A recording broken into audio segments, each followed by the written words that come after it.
Terima kasih atas sambutan hangatnya di Penida Official.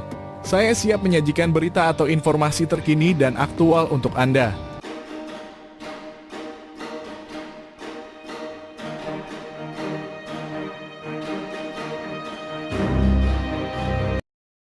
Gelombang protes di kampus AS terkait serangan Israel di Gaza memicu reaksi tegas, termasuk ancaman DO bagi para siswa yang terlibat dalam aksi demonstrasi.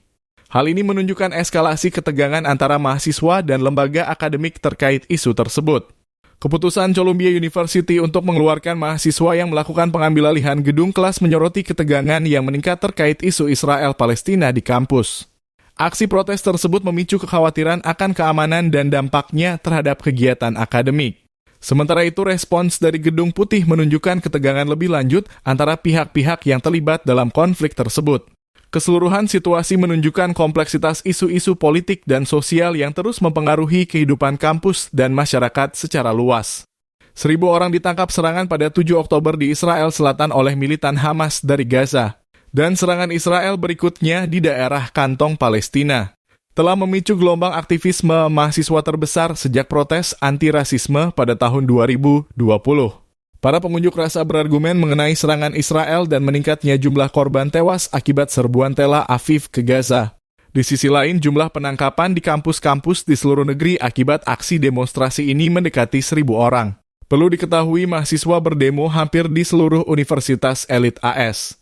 Di Universitas Texas di Austin, seorang pengacara mengatakan setidaknya 40 demonstran ditangkap pada hari Senin.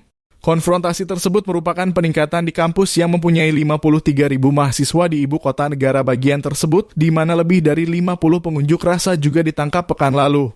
Pada Senin malam, puluhan petugas anti huru-hara di Universitas Utah berusaha membubarkan perkemahan di luar kantor rektor universitas yang didirikan pada sore hari.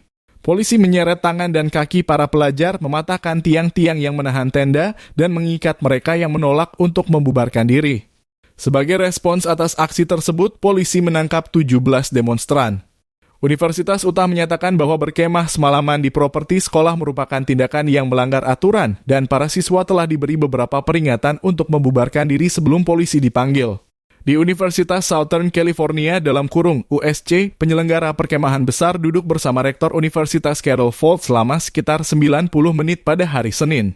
Folt menolak untuk membahas rincian dialog tetapi mengatakan bahwa dia telah mendengar kekhawatiran para pengunjuk rasa dan bahwa pembicaraan akan dilanjutkan pada hari Selasa.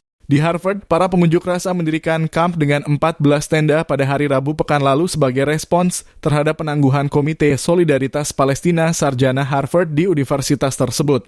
Sebagai akibatnya, Harvard mengunci sebagian besar gerbang di Harvard Yard dan membatasi akses bagi mereka yang tidak memiliki identitas kesiswaan yang jelas. Langkah ini diambil untuk mengendalikan situasi dan memastikan keamanan kampus.